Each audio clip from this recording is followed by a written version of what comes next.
Hello, magandang morning. Maulan na naman po, ano? Ingat po kayo lahat. Si Kuya Jun Malubago po ito. Itutuloy po natin yung review natin. Online free review ito. Libre po ito review. Tungkol po sa darating na examination sa NAPOLCOM, National Police Commission and Philippine National Police Commission.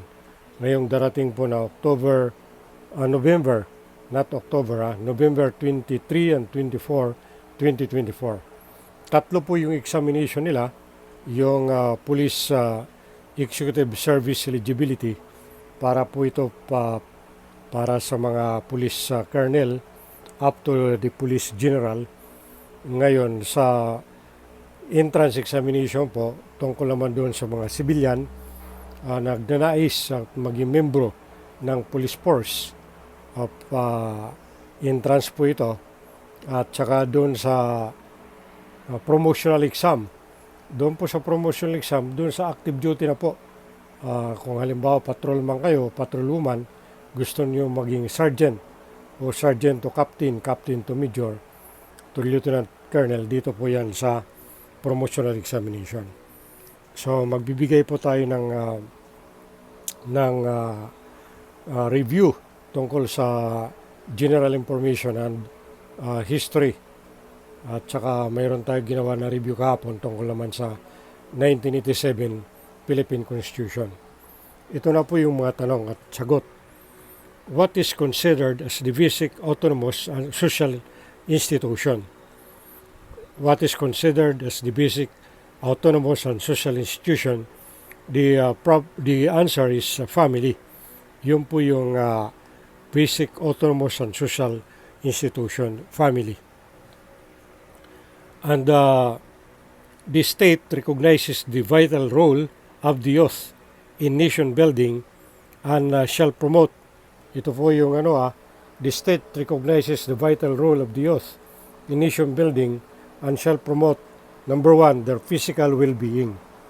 So, number 2, the intellectual well-being. Number 3, the moral and spiritual well-being and social well-being.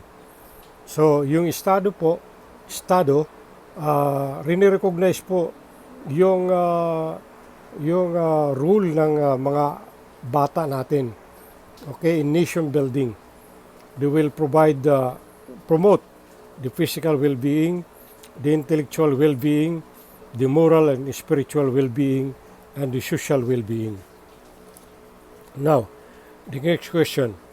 The state recognizes the role of women. Ito naman po yung role ng mga kababaihan. The role of women in nation building and shall ensure the fundamental equality before the law of women and men. So, yun. Rini-recognize po yan ng 1987 Constitution. Yung role naman ng kababaihan, equal po yan before the eyes of the law. Equal po yun, yung karapatan ng mga babae at lalaki. Okay, next question. According to the 1987 Constitution, the state is mandated to invest highest budget to Department of Education. So lahat na po ng departamento ng gobyerno, ang highest budget po in terms of budget, pera na linalaan po natin dyan is education. Mas mataas pa po ito sa sa Department of National Defense, yung national security natin. Pero ang nakakapagtaka po dito, we allocated billions of pesos to Department of Education. Pero sa survey sa world, mayroon survey na ginawa na kulilat po tayo in terms of reading, writing, science, math. Itong yung nakaraan na namumuno dyan sa Department of Education, nagkaroon pa po tayo dyan ng confidential fund. So sana po pagtuunan po natin ito, mabuti na lang po na pirma na po ng kagalang-galang na presidente, si Bongbong Marcos, na yung aral po, yung aral law, yung nakaraang linggo. Maganda po yun. Kasi focus po dyan mula kindergarten hanggang grade 10, yung science, math, reading and writing. So, kailangan po asikasuhin po natin ito ngayon, sa bagong administrasyon dyan sa Department of Education. What is regarded as by the state as the primary and social economic force. So, ito, tinitingnan po ito ng Estado, the primary social economic force ng bansa natin is yung labor sector, yung manggagawa. Yun na. Okay? Next question is, ano po yung pangatlo? What is the third article of the 1987 Philippine Constitution? Ang sagot dyan is the Bill of Rights. The Bill of Rights. Okay? Now, pursuant to the 1987 Constitution, this right is given to a person by not treating him differently because of what he is or who he is and what he has. That is the equal protection of law. Okay? Yun ang ibig sabihin po yung phrase na yan sa batas po natin, yung equal protection of law. Sa ilalim po ng 1987 Constitution, yung karapatan po ng tao yan, by not treating him differently, hindi po yan tinitingnan siya, na naiba siya. Kung ano man siya, what he is, kung sino siya, who he is, ano man siya, at kung ano mayroon siya. Kaya nga, ang tawag dyan, equal protection of law. Okay po? No person shall be deprived of life, liberty, and property. So, without what? Due process of law. Yun ang ibig sabihin po ng due process of law. Maririnig po ninyo, lagi yan pag inaakusahan po ang isang tao, lalo na dito sa bansa natin, yung tinatawag na due process of law. Ulitin po natin that walang tao man na pwede i-deprive, mawalan siya ng buhay niya, libertad niya, the right to move, liberty, yung freedom niya, even his property, without due process. So, kailangan po dumaan tayo sa legal na proseso, due process. Kaya nga, may kasabihan din na before you are convicted, dadaan po kayo ng due process of law kasi kahit na sa mata ng tao, ikaw convicted ka, nakagawa ka ng batas, pero sa mata ng po ng batas, may tinatawag na presumption of innocence. Tinitingnan ka na wala kang pagkakamali dyan unless otherwise proven. Kaya nga, due process of law. Okay? Ngayon, what is if a plaintiff is a minor, yung plaintiff po, which yung nag-aakusa, plaintiff, is a minor who is a victim of rape case, the state may invoke such right to protect the victim's rights in case of her incapability to prosecute the case.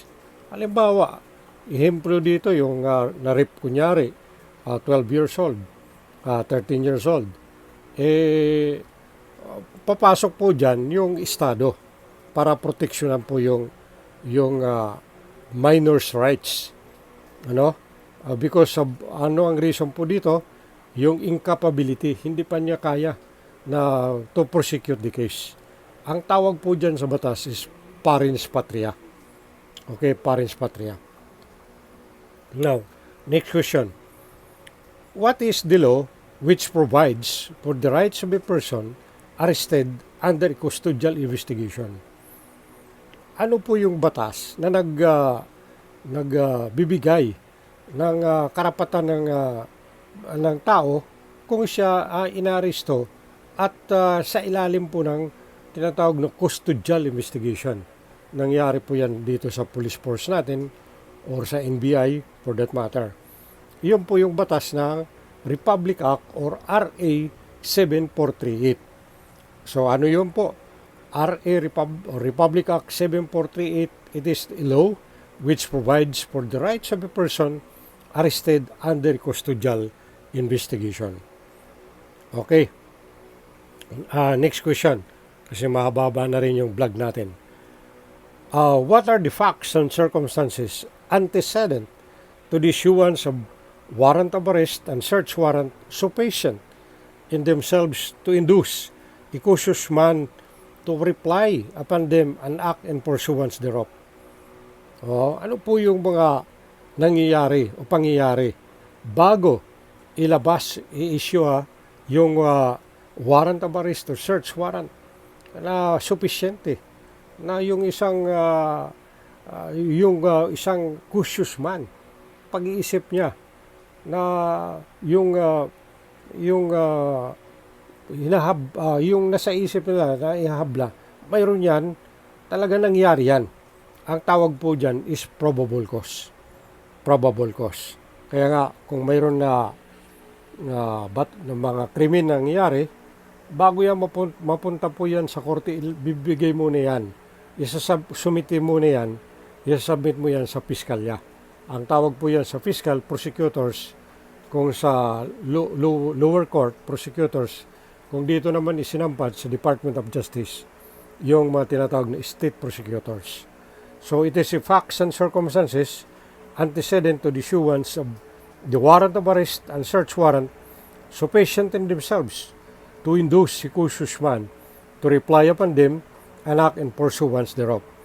What is that? That is a probable cause. So yan. Diyan lang muna po tayo mag-adjourn itong maulan na umaga. Inaasahan po ko yan na nakabigay po tayo ng aral, impormasyon sa review at magagamit ninyo para pumasa po kayo ng NAPOLCOM, National Police Commission and Philippine National Police Examination ngayong darating na November 23 and 24, 2024. Next month na po yan. Okay po. Ingat po kayo lahat. Naway pagpalain po tayo ng Panginoong Diyos. May God bless us all. Thank you so much po.